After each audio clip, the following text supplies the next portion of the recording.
Avertissement. Les opinions tenues lors de cet épisode sont ceux des animateurs et collaborateurs. Ceux-ci sont basés sur des expériences et recherches personnelles. Les propos doivent être pris à titre informatif et utilisés dans un contexte éducatif.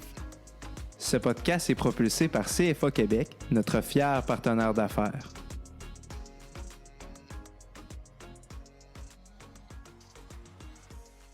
Bonjour à tous, bienvenue dans un autre épisode de l'Alpha de la Finance. Aujourd'hui, on va parler de l'industrie du gaming et je suis en présence de 3 collègues du Fonds Alpha avec moi aujourd'hui, en présence de Derek Lagu, de Malo Marin et de Marc-Olivier Blouin. Les 3 sont au Fonds Alpha et je les inviterai à se présenter, peut-être en commençant par Derek, de c'est quoi votre poste au Fonds Alpha et dans le domaine où vous étudiez. Oui, donc bonjour tout le monde. Je suis analyste pour le Fonds Alpha et j'étudie en finance quantitative. C'est ma 2e année. Très bien. Bonjour les gars, bien content d'être avec vous. Je suis également analyste au Fonds Alpha et je suis à ma 2e année en baccalauréat en administration des affaires avec une concentration finance. Parfait. Bonjour tout le monde, moi c'est Marc-Olivier Blouin. Je suis gestionnaire de portefeuille pour la 2e année, puis je suis en expertise comptable pour ma 3e année de bac là, en ce moment. Excellent. Merci messieurs d'être avec nous et de vous avoir présenté. Juste avant qu'on commence à parler de l'industrie du jeu vidéo, j'aimerais ça qu'on parle peut-être juste un survol de qu'est-ce qui se passe sur les marchés en ce moment. Est-ce qu'il est chaud? Est-ce qu'il est surévalué? C'est quoi votre opinion sur les marchés en ce moment? Je vais commencer, là, puis c'est sûr qu'au niveau macroéconomique en ce moment, tout va comme bien. Depuis la COVID, là, les taux d'intérêt ont vraiment baissé. Les obligations de 10 ans, par exemple, aux États-Unis, avant la COVID, étaient à 1,90%. Puis là, ils sont plus bas à 1,46%. Donc, on voit vraiment que le fait que les taux d'intérêt soient bas, ça va vraiment favoriser les investissements, que ce soit par les entreprises, dans l'immobilier ou un peu partout. Puis il y a beaucoup d'injections des gouvernements aussi dans le marché. Donc, ça a vraiment fait une bonne poussée. Donc, on voit que ça va bien. Là. La bourse, là, c'est depuis 1 an, c'est à peu près plus 30%, là, le S&P 500. C'était dur de ne pas faire de l'argent cette année, hein, Marc? Oui, effectivement. Tout le monde fait de l'argent. Tout le monde fait leur plus belle année à vie, mais c'est spécial parce qu'il y a eu la COVID, puis normalement, tout est supposé mal aller, là, mais au bout de la ligne, ça va bien. Puis c'est un challenge pour vous, ça, parce que justement, quand les marchés vont bien, nous, qui étudions en finance, là, c'est difficile de trouver des stocks sous-évalués parce que c'est ça qu'on cherche. On cherche de quoi qui est sous-évalué pour avoir une plus-value. Ma question, c'est comment vous avez fait pour tomber sur l'industrie du jeu vidéo? Pourquoi vous êtes intéressé à ça? Ça a commencé, l'industrie du jeu vidéo, c'est que je faisais des screeners sur Bloomberg. Fait que là, par exemple, un screener, c'est que je vais rentrer des paramètres. Ça peut être des multiples d'évaluation, puis selon mes critères, des pourcentages de rendement, ça peut être le ROE, ROA ou whatever. Puis là, je suis tombé sur Turtle Beach. Fait que j'ai décidé d'utiliser Turtle Beach comme première analyse dans le secteur. Puis c'est Malo qui a fait première analyse sur Turtle Beach. Puis après ça, lorsque Malo a fait sa présentation sur l'industrie, c'était une bonne industrie. Fait qu'on s'est comme un peu lancé là-dedans. Finalement, on a analysé 3 stocks qui est Corsair, Turtle Beach puis Logitech. Fait que c'est comme ça que ça a commencé. Puis si je peux rajouter là, juste un petit quelque chose par rapport à ça, là. Le marché, là, on peut voir qu'il est très surévalué, en tout cas à mon avis. Là. On peut voir que le PE ratio, il est de 33,74, qui est excessivement élevé si on se compare aux années précédentes. On a pu voir à ces niveaux-là là, en 2000 puis en 2008, puis on sait tout ce qui s'est passé. Là. Il y a eu un gros crash. Par contre, pour rajouter pourquoi on s'intéresse au gaming, c'est que c'est un secteur qui est sous-évalué par rapport au marché. Donc, c'est vrai. Par exemple, moi j'ai noté là, qu'il y a eu une expansion des multiples depuis la COVID. Là. C'est par exemple Microsoft, avant la COVID, s'échangeait à 28 fois les price earnings. Okay. Puis là, en ce moment, ils se trade à 36 fois. Donc, vu que les taux d'intérêt sont plus bas, le monde est prêt à payer plus cher. Mais quand on regarde l'industrie du gaming, on voit que les price earnings ne sont pas si pires que le reste du marché. Exact. OK, fait il y a eu des taux de multiples vraiment qui ont augmenté dans la majorité de l'industrie, sauf l'industrie du gaming qui a resté à peu près sensiblement la même chose, si je comprends bien. C'est sûr qu'il y a d'autres industries là, qui sont peut-être plus sous-évaluées que d'autres secteurs, là, mais l'industrie du gaming, effectivement, là, il est très bas là, comparativement au marché. Puis, il n'y a pas juste l'évaluation qu'il faut prendre en compte. Il y a aussi, c'est quoi les facteurs de croissance, là, parce qu'on dit on va où la croissance, là, on achète de la croissance. Fait que d'après vous, c'est quoi qui va être les facteurs de croissance dans le futur de l'industrie du jeu vidéo? Les facteurs de croissance qu'on a pu remarquer dans l'industrie, c'était notamment l'e-sport, donc la compétition sur les jeux vidéo, et notamment le potentiel développement de la réalité augmentée et de la réalité virtuelle qui pourrait faire continuer l'industrie de croître. Le stay at home. On peut voir, moi j'avais une statistique par rapport à ça, là. L'industrie, en fait, pour jusqu'à l'année 2023, a une croissance estimée de 7,2% pour l'industrie. Là. C'est quand même assez remarquable. Okay, annuel, ça. Annuel, Okay. C'est ça exactement. Normalement, là, ça joue peut-être dans les 2 à 3%. Là, on suit l'inflation, mais là, on peut voir qu'avec l'industrie du gaming, là, il est de pas juste le gaming, mais aussi du secteur de stay at home là, qu'on appelle, pour les travailleurs aussi également. Donc, c'est ça, il est de 7,2%, là, c'est assez remarquable. C'est ça. Puis par exemple, j'avais noté, il y a un ETF qui s'appelle, le ticker, c'est Hero. Là. C'est sur les jeux vidéo puis le gaming, le e-sport aussi. C'est juste des entreprises dans ce secteur-là qui sont regroupées ensemble pour faire un fonds.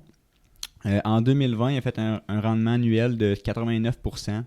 Fait que c'est sûr que c'est assez impressionnant. Puis ça, c'est vraiment causé par le stay at home, là, que les revenus de jeux vidéo, le monde est resté à la maison, fait que ça a vraiment augmenté cette année-là. Tu as parlé des règles de e-sport, ça a comme attiré mon attention. Là. Peut-être pour les personnes qui ne savent pas c'est quoi, c'est un sport électronique, je comprends, mais peut-être donner des exemples de c'est quoi le e-sport, est-ce que c'est populaire ces temps-ci? Je pense que tu as même des stats à propos de ça. Oui. Le e-sport, en fait, c'est un poste de télévision, si on veut. On peut l'avoir en streaming également. Mais c'est un poste de télévision ou un streaming centré sur les professionnels dans les jeux vidéo. Okay. Donc, ça peut être, par exemple, j'avais une statistique, pour ceux qui connaissent League of Legends, c'est un jeu vidéo qui se joue sur l'ordinateur. Puis il y a une statistique récemment qui est sortie, qui était quand même assez impressionnante, là. Il y avait plus de spectateurs qui regardaient League of Legends lors de leur championnat que de spectateurs qui regardaient le Super Bowl. Donc, OK, quand même, c'est quand même assez drôle. C'est énorme. Là. Exactement. Donc, on voit qu'il y a réellement là, un changement dans les... pas les consommateurs, là, mais je dirais les personnes. Il y a beaucoup plus d'attraction pour les jeux vidéo qu'auparavant. C'est fou, ça paraît parce que personnellement, j'ai pas entendu parler vraiment de e-sport ces temps-ci. Là. C'est peut-être moi qui est off the tracks, mais on entend bien plus à la TV parler du Super Bowl, mais pourtant... Cette année, il y a plus de personnes qui ont regardé l'e-sport, donc je sais pas si c'est un marché niche. Mais... Ouais, ben c'est sûr que depuis quelques années, tous les jeunes vont jouer aux jeux vidéo un peu, versus dans le temps, comme nos parents, ils jouaient pas vraiment aux jeux vidéo, fait que c'était dur, c'est dur d'avoir du public pour le jeu vidéo pour le monde assez âgé. Là. C'est ça. Fait que... Ça va de soi que c'est une clientèle plus jeune. Là. Ouais, c'est ça. Puis après, on pourrait dire qu'ils ont aussi gagné pas mal de reconnaissance. Ils ont notamment le droit d'avoir un visa aux États-Unis. Et ils sont reconnus comme des athlètes professionnels. Donc ça montre qu'ils ont quand même pas mal de reconnaissance. OK, c'est bien. Puis justement, au fond Alpha, là, on cherche tout le temps à réévaluer notre portefeuille, voir c'est quoi les opportunités d'achat. Et justement, les analystes, c'est leur travail à trouver des actions qu'on peut ajouter pour nos investisseurs à notre portefeuille. Et justement, les analystes aujourd'hui, ils ont 3 analyses qu'ils ont faites de 3 compagnies, là, Turtle Beach, Corsair Gaming et Logitech. Alors peut-être juste nous faire une courte description de c'est quoi ces compagnies-là et pourquoi tomber sur votre radar. Ben, c'est ça, comme j'expliquais plus tôt, là, on a commencé avec on a commencé par Turtle Beach. Après ça, on a analysé Corsair, puis on a fini avec Logitech. Les 3, c'est dans la vente de périphériques, donc ça va être des souris, claviers, casque d'écoute et micro. Fait que les 3, c'est vraiment similaire, puis on essaie de les comparer pour voir laquelle qui serait le mieux. Fait que je vais laisser... Je vous propose de commencer par Turtle Beach. Ouais, je vais laisser Malo commencer. Alors, pour présenter un peu le business de Turtle Beach, ils sont principalement dans le business des périphériques audio pour notamment les consoles. C'est vraiment ce qu'ils font depuis toujours. Et récemment, ils ont fait l'acquisition de Roccat Gaming. C'est une marque allemande qui est plus basée sur tout ce qui est périphériques pour PC, notamment avec des claviers et souris. Donc c'est assez intéressant parce que ça leur permet d'ouvrir ce secteur dans l'industrie. Et ils ont également fait récemment l'acquisition de Neat Microphone, ce qui leur permet également de toucher le secteur un peu des micros USB. Ce qui nous a aussi intéressé avec Turtle Beach, c'est notamment son PI ratio, qui est de 11 fois, comparé au S&P 500, comme Derek l'a dit, qui était de 33 fois tout à l'heure. Ouais, puis je prends le temps d'expliquer c'est quoi le price to earnings. Là. Si on le dit en français, là, c'est le prix par rapport aux bénéfices. Là. Donc, quand on dit 11 fois, c'est que c'est 11 fois les bénéfices qu'on est prêt à payer. Donc, l'action serait à 11 $ si les bénéfices de l'entreprise seraient à 1 $. Là, en ce moment, l'industrie est à 33 $ pour 1 $, tandis que cette compagnie est à 11 $ pour 1 $. Bon, ça fait que ma parenthèse est finie, là, mais c'était juste pour préciser ça. Exactement. Puis sinon, à part ça, la compagnie se porte vraiment très bien. Elle a à peu près doublé son chiffre d'affaires l'année passée. Elle a des marges qui sont en forte croissance, surtout pour une petite entreprise comparée à Corsair et à Logitech qu'on va voir plus tard. Donc c'est assez intéressant. Et puis, je pense qu'on pourra parler tout à l'heure. Notamment, il y a une offre de rachat qui a été faite d'une autre entreprise qui a été rejetée par l'équipe de direction, qui était vue comme sous-évaluée et qui est pourtant plus élevé que son prix actuel en bourse. Donc ça peut être intéressant et ça peut être un rendement plutôt assuré. OK. Fait que qu'est-ce que je comprends de Turtle Beach? Quand tu parles de consoles, est-ce que c'est uniquement les PC ou il y a aussi les Xbox? Les consoles, c'est principalement tout ce qui est console PlayStation et Xbox. OK, jeux vidéo. Fait que ils fournissent le matériel, écouteurs, manettes, souris, tout ça, pour toutes les plateformes de jeux vidéo. Fait que c'est vraiment du matériel informatique qu'ils vendent. C'est ça, des périphériques. Okay. Majoritairement, c'est pour les consoles, mais on peut voir qu'ils sont en train d'aller plus vers tout ce qui est PC également. C'est ça a commencé avec vraiment les casques d'écoute Turtle Beach. Puis là, ils sont en train de se diversifier, par exemple, comme Malo le dit, dans les périphériques autres pour le gaming. Exact. Puis dans leur modèle d'affaires, ils font beaucoup d'acquisitions, donc ça vient créer de la valeur. Okay. Les acquisitions sont plutôt récentes, c'est ça. Donc ça peut être intéressant. Okay, c'est bon. Pour se mettre en contexte, là, Turtle Beach, c'est à peu près 450 millions de revenus par année. Ouais, c'est ça. C'est très petit. Ça a sûrement une capitalisation boursière plus petite que les deux autres. Là, exactement. C'est considéré un small cap. Là. OK. Puis mettons, on saute maintenant vers Corsair Gaming. Ça représente quoi? Ça, c'est une plus grosse business?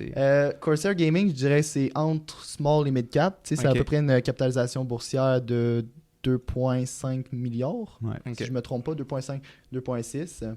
Son modèle d'affaires il est similaire à Turtle Beach, là, on s'entend. Là. Ils sont vraiment concentrés dans les accessoires de gaming puis les périphériques.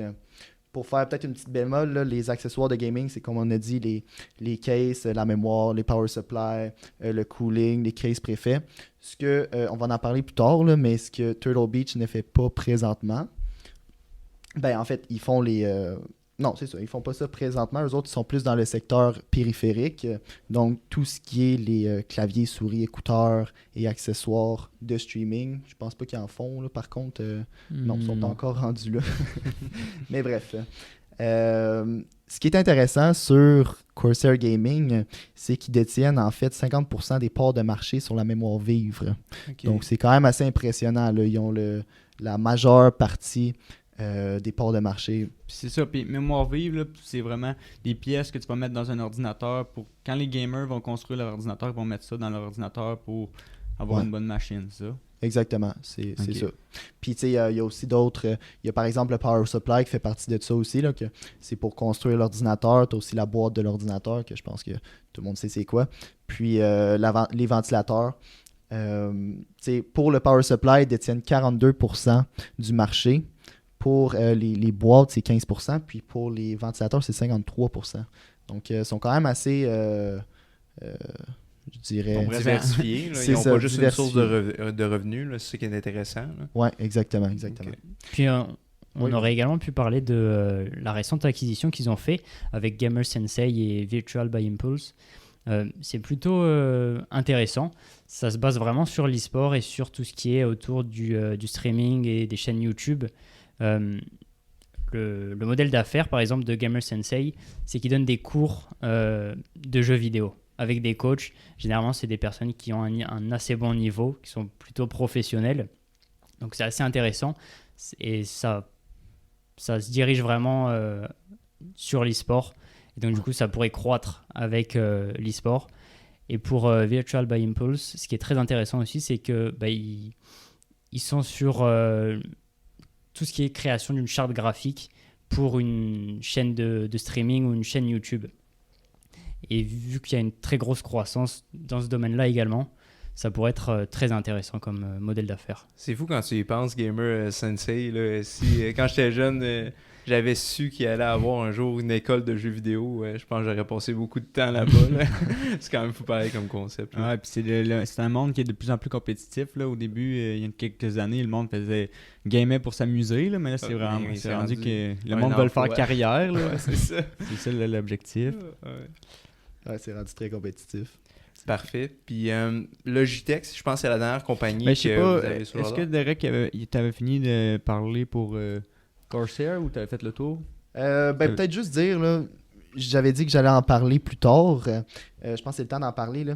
L'avantage compétitif de Corsair Gaming, c'est que justement, Logitech et Turtle Peach sont pas dans le secteur de gaming. Donc, tout ce qui est accessoires, les coolings, la mémoire, donc les cases, en tout cas, vous comprenez. Là. Mm-hmm. Donc, c'est vraiment un avantage que Corsair a par rapport à ses pairs, ce qui est vraiment intéressant là, parce que on s'entend, si ses pairs l'ont pas, ils peuvent prendre davantage dans C'est ça, le c'est marché. une niche qu'il y a que d'exploiter. c'est d'autres n'ont pas là.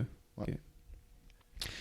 Fait que pour poursuivre avec Logitech, Logitech, c'est probablement que la plupart de vous connaissent c'est quoi, là, puis parce qu'ils font vraiment beaucoup de claviers, souris, puis accessoires pour, par exemple, des bureaux. Souvent, on va avoir un clavier souris de base, là, ça va se vendre sur Amazon 25$, ben, ça va être Logitech qui va le faire. Fait que c'est des produits, ils ont une branche pour le gaming, mais il y a une grosse partie de leur revenu que ça provient pas du gaming.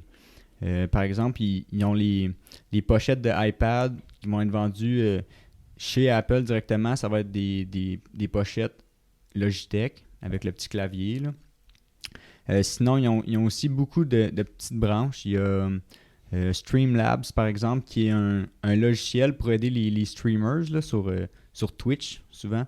Fait que là, ça va aider les streamers à se lancer, à faire carrière dans le streaming. Ça va les aider à gérer les abonnés, les commentaires et tout ça. Fait que ça, il y a quand même un bon potentiel avec ça sur le long terme. Peux-tu faire juste une petite bémol par rapport à ça? Streamlabs, je pense que, je sais pas les nombres exacts, là, mais je sais qu'il y avait aux alentours de 100% de croissance annuellement. Là. Donc, on voit qu'il y a vraiment beaucoup d'intérêt auprès des consommateurs. Là. C'était juste ça. Effectivement, bon point. Une grosse croissance. Ouais. Voilà. Sinon, Logitech, ils ont aussi Jaybird, qui est des écouteurs un peu sport, là, pour ceux qui connaissent. Là, il y a Blue Yeti, des micros. Puis il y a Astro, des casques d'écoute spécialement pour gaming. Juste avant que tu ailles plus loin, là, je vois qu'il y a quand même beaucoup de compagnies sous le parapluie là, de Logitech. Là. Ouais. Ça doit être quand même une grosse capitalisation boursière. Ça doit être la plus grosse des trois. Oui, si je me trompe effectivement, pas. c'est la plus grosse des trois. Ok. Si je vais voir exactement, là, la capitalisation boursière est de 15 milliards en ce moment. Parfait. T'aimes la précision, Marco. Ouais, J'aime c'est- ça. 15 milliards. Okay. Fait que c'est quand même plus gros que les deux autres, notamment. Là. Oui, exact. Parfait. Puis c'est ça. C'est vraiment le plus gros des trois. Puis qui est le plus, qu'on pourrait dire, stable, là, parce que ça fait Mhm. vraiment longtemps qu'il est là. C'est vrai, on n'a pas parlé Corsair, je viens de penser qu'ils ont fait leur IPO là, vraiment pas longtemps. Là. Ouais, ça fait pas longtemps, ça fait peut-être 2 ans et demi. OK, fait que c'est quand même une start-up. Ben, pas une start-up, mais une récente compagnie qui vient de se transiger. Là. Ben, c'est nouveau hein, qui est sur la bourse, mais ça existait avant, mais Exact. c'était privé. OK. Ouais. Parfait. Fait que pour Logitech, là, justement, ils sont plus gros, ça doit faire longtemps qu'ils sont là. Puis de vendre à des bureaux, là, je pense à ça, ça doit être du revenu récurrent pas mal qu'ils reçoivent. Ils doivent avoir une bonne portion de revenus récurrents. Ouais, c'est ça. Il y a beaucoup de. Il y a une grosse portion de ces revenus récurrents, puis ça avait des business stables. Fait que c'est pas lié vraiment au secteur du gaming, mais Mhm. comme là, ça a vraiment été favorisé par le travail à distance. Il y a beaucoup de monde qui, justement, vu qu'il faut qu'ils travaillent à la maison, puis ils doivent travailler au bureau, ben là, ils vont acheter, mettons, 2 sets de clavier, 2 sets de souris pour en avoir un à la maison, un au travail. Fait que c'est sûr, ça c'est un très bon avantage pour Logitech en ce moment. Sinon, ça fait pas mal le tour pour Logitech. Ouais. Peut-être juste faire une petite bémol là, entre Corsair et Logitech. En fait, Logitech sont plus concentrés sur le stay at home. Ils ont des parts de marché dans justement le gaming, mais sont beaucoup plus concentrés sur le stay at home, donc la qualité des caméras, tout ça. Tandis que Corsair sont vraiment plus concentrés sur le gaming et non le gaming et le streaming, là, on s'entend, et non le stay at home. Là. Ok. Fait que, tu sais, ils sont dans le même secteur, mais ils n'exploitent pas le même. Ouais, la même niche Le même exactement. consommateur, là. C'est ça, le même consommateur final. Là. Ouais. Exactement. C'est que ça doit pas être facile, honnêtement. Là, je sais pas quel consensus vous avez eu ou si vous êtes encore en train de décider à ça, là, mais il y a 3 business que je vois tout à fait, pas différentes, mais qui ont des consommateurs finaux différents, des modèles d'affaires qui peuvent quand même diverger. Logitech, beaucoup de revenus récurrents, plus une compagnie que je vois là, du style Warren Buffett, une bonne compagnie à la base et tout, peut-être qu'il va avoir moins d'une grosse croissance. L'autre, par exemple, Corsair Gaming, ça fait juste 2 ans qu'il est à la bourse. On voit une grosse croissance dans le gaming, qui va peut-être un peu plus risqué. C'est ça. Je sais pas quelle décision Fait que vous avez ou qu'est-ce que vous pensez de ces 3 compagnies-là. Là. Ben effectivement, c'est ça. La décision de choisir laquelle qu'on pourrait ou qu'on devrait acheter, c'est un peu difficile parce que premièrement, il faut choisir au niveau des fondamentales laquelle business qu'on aime le mieux. Puis après ça, c'est au niveau du prix, là, parce que c'est sûr que c'est important de payer le bon prix. Là. Par exemple, en ce moment, c'est sûr que quand on compare, peut-être que Turtle Beach est moins cher, mais c'est sûr c'est peut-être pas la plus belle compagnie à avoir parce que c'est un produit de qualité qui est moindre que les autres. Logitech est peut-être moins cher comparativement à Corsair, sauf que les croissances espérées dans les prochaines années sont plus faibles. C'est ça qu'il faut qu'on essaye de débattre un peu, là, puis qu'on peut en parler. Là. Ouais. C'est ça. Pour parler un peu de Logitech, ce qu'on avait remarqué lorsqu'on avait fait l'analyse, c'est que avant la Covid, dans tout ce qui était vraiment périphérique de bureau, comme souris et clavier lambda, il y avait extrêmement peu de croissance, même une décroissance au niveau des souris, par exemple. Donc, c'est sûr qu'une compagnie comme Corsair ou Turtle Beach, il pourrait y avoir une plus forte croissance et donc, du coup, un meilleur retour sur investissement dans une de ces 2 entreprises que sur Logitech. Moi, je suis du moins de point de vue à Malo. Là, en fait, ma décision est faite. Moi, je suis vendu Corsair Gaming simplement du fait qu'ils ont des très bons produits. Leurs produits sont ça coche, si je peux me permettre. Puis, sont dans un secteur qui est en forte croissance. Comme j'expliquais tout à l'heure, Logitech, oui, ils sont dans les périphériques et tout ça, mais ils sont pas dans le... Oui, ils sont dans le gaming, mais ils sont moins axés sur le gaming. Puis à mon avis, le gaming, c'est ce qui va avoir la plus haute croissance d'ici plusieurs années. Donc, oui, elle se vend plus cher, mais je crois que son avenir est beaucoup plus, je dirais, prometteur, et voilà. Mais en même temps, là, pour peut-être juste amener un bémol, là, Logitech, c'est quand même une compagnie que c'est pas d'hier qui sont là puis je comprends qu'il y a eu peut-être quelques années de décroissance, mais si la COVID, ça a aidé à relancer le Logitech puis à leur donner de l'argent pour faire des acquisitions puis qui ont quand même une très forte capitalisation boursière, peut-être qu'eux vont se mettre à investir dans le gaming, peut-être eux, ils ont beaucoup plus de pouvoir, là. Puis je sais pas s'ils sont couple de fois plus gros que Corsair, t'as peut-être une acquisition potentielle ou de quoi. Là, mais c'est un bon point, mais faut y penser à ça. C'est un peu à double tranchant parce que, par exemple, si on prend Turtle Beach qui a juste 400 millions de revenus, c'est facile d'aller chercher, mettons, doubler ton chiffre d'affaires parce que tu vas être à 800 millions, ben, tu vas encore avoir un faible pourcentage du marché total du gaming versus Logitech qui a un petit pourcentage, mais qui a déjà quand même une grosse portion du marché. Fait que c'est plus dur pour lui de doubler. Là. Quand on parle avec 15 milliards de market cap, ben là, même s'il prend toutes les parts du gaming, peut-être que la compagnie va peut-être même pas doubler. Là. Fait que c'est ça qui est difficile à comparer entre Turtle Beach et Logitech. Là. C'est le potentiel de croissance dans le marché du gaming. Ouais, puis aussi, je pense que c'est une une réflexion que vous avez là, quand vous investissez, là, c'est sûrement qu'au fond, vous voulez investir pour 5 ans et plus. Là. On fait pas du trading là, parce qu'on est quand même des investisseurs. Là. Pensez-vous que ça passerait mieux, je sais pas, au conseil d'administration, un Logitech qu'un Corsair Gaming, ou vous êtes assez confiant dans votre thèse d'investissement puis vos hypothèses que Corsair, ça pourrait être une bonne business, même si ça fait juste 2 ans qu'elle est là, peu d'historique public. C'est ça. Maintenant, j'en ai parlé avec les gars quand ils ont analysé Corsair.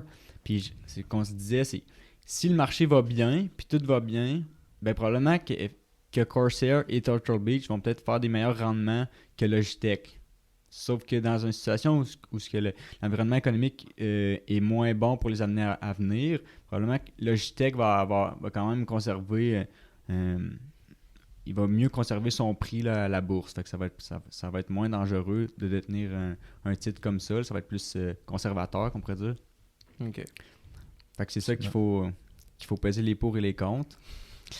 Sinon... Ben moi, j'avais une question aussi.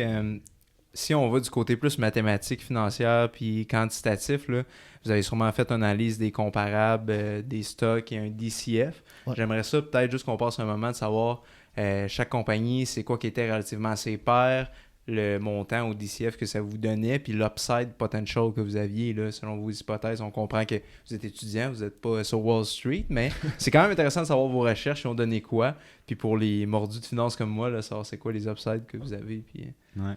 Ben, on pourrait commencer par Turtle Beach. En fait, c'est la première qu'on a analysée. Et puis, on a vu qu'elle avait des marges et des très bons retours. Puis ensuite, on s'est penché sur Corsair.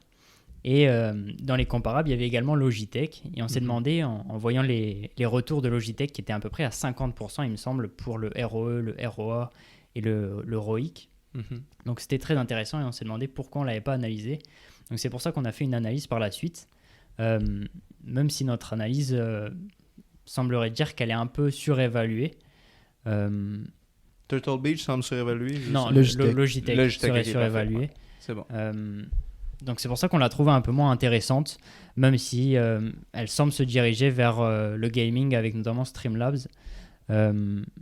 Pour moi, Turtle Beach serait vraiment peut-être une bonne acquisition, notamment avec l'offre de la compagnie Donerai qui avait fait une proposition à $35 par action. Il faut savoir qu'actuellement elle s'échange à 28, donc ça nous ferait à peu près un rendement d'une trentaine de %.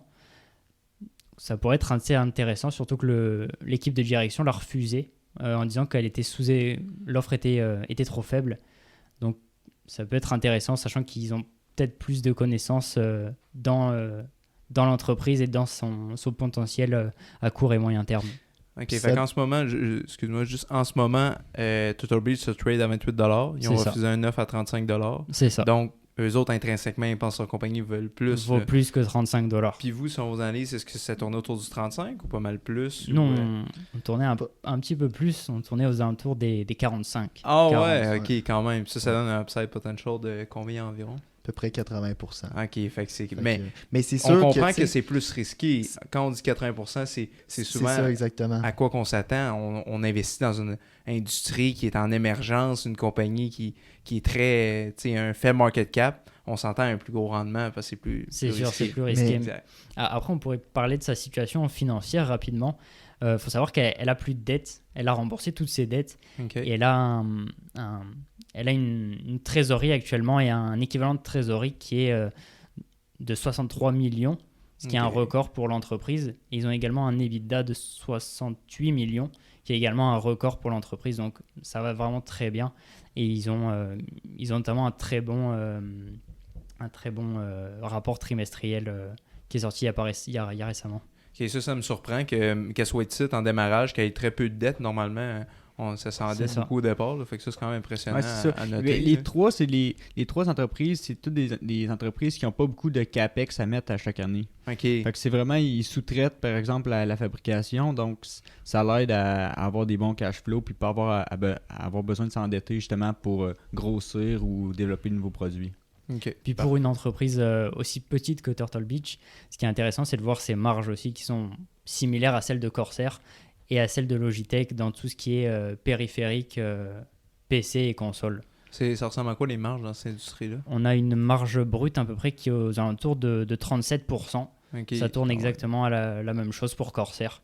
Ce qui fait baisser un peu plus les marges de Corsair, c'est tout ce qui est composant du PC lui-même, comme case, cooling, etc. Puis Corsair, lui, son évaluations, est-ce qu'il est dans le milieu? Ça ressemble à quoi, lui, l'analyse DCF? Upside Lui, selon potential? cette analyse, il est de 35,7% de sous-évaluation. OK. Fait qu'il y a un upside de 35%, ce qui est quand Ok. même très impressionnant. Très impressionnant, sachant tout ce qu'on sait maintenant sur votre recherche là, sur Corsair. Là. C'est ça, exactement. Puis, ce qui est difficile en ce moment à évaluer, parce que là, on fait, mettons, des discounted cash flow, donc on fait des prévisions sur les flux monétaires futurs. Ouais. Puis pour faire les prévisions comme ça, il faut faire des prévisions sur les revenus.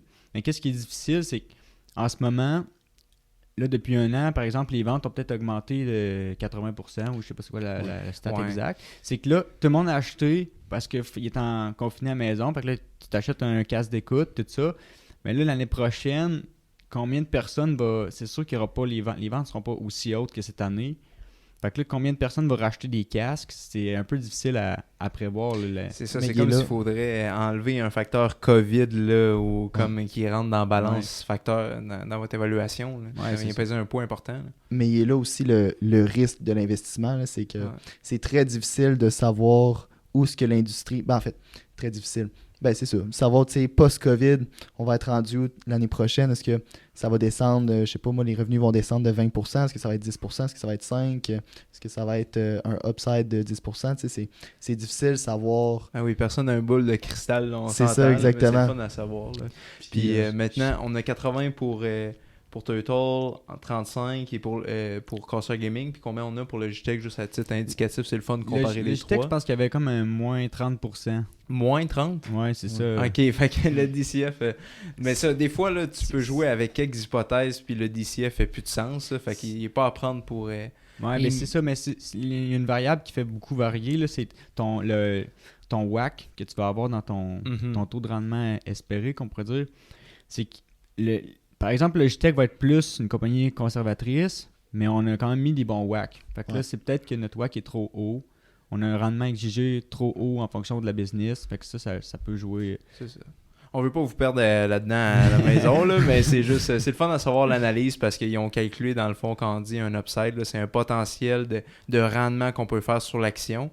Moins 30, c'est juste, des fois, il y a des erreurs qu'on fait dans cette analyse-là qui peut prendre une fin de semaine au complet, là, parce qu'on projette quand même des cash flows dans le futur, mais comme on dit, personne n'a une boule de cristal, donc c'est pas toujours évident. Mais J'ai un fun fact là, sur Turtle Beach en ce moment. Par exemple, si on regarde le graphique là, sur quelques années, en début 2018, l'action valait 2,81 $. Puis là, c'est quand il y a eu le Fortnite, la sortie de Fortnite, puis que tout le monde a commencé à jouer à Fortnite. Fait que là, tout le monde a acheté des casques pour jouer à Fortnite. Puis le prix de l'action a monté le 14 août 2018, par exemple, il était à 32 $. ouf! Fait qu'on a fait un 10 fois en moins d'un an. Puis pour redescendre, par exemple, en mars 2020, là, il était à 4 $. Fait que c'est vraiment un titre qui est volatile, là. C'est ça qu'il faut faire attention avec Turtle Beach. C'est qu'il n'est pas cher, mais les ventes vont vraiment varier. Puis justement, s'il y a moins d'acheteurs, leur marge baisse. Puis ça peut faire des flux monétaires négatifs, là. Donc c'est ça qui est difficile avec des entreprises comme ça, là. Il est très volatile. Ouais. C'est sûr que Corsair, on n'a pas vraiment d'historique la variation du prix parce qu'il vient juste de rentrer en bourse. Fait que ça, c'est un peu plus difficile à regarder. Mais Logitech, c'est là depuis plusieurs années. Puis c'est quand même, en tout cas, c'est plus stable. C'est quand même une entreprise qui est volatile, mais c'est beaucoup plus stable que les deux autres. Ben oui, on s'entend là-dessus. Exact. Ben merci, messieurs, d'avoir été avec nous. Ça m'impressionne toujours de voir à quel point vous investissez puis vous faites des recherches pour trouver des bonnes actions pour nos investisseurs, là, parce qu'on gère quand même l'argent des étudiants ici. Là. C'est de même que le Fonds Alpha fonctionne. Fait que merci premièrement d'investir autant d'énergie pour choisir les bons stocks. Puis merci d'avoir été avec nous, là, c'est très apprécié. Puis merci à la maison d'avoir écouté cet épisode. N'hésitez pas à commenter, à liker, à partager parce que ça aide à supporter le podcast énormément. Alors on se dit merci et à la prochaine. À la prochaine. Merci.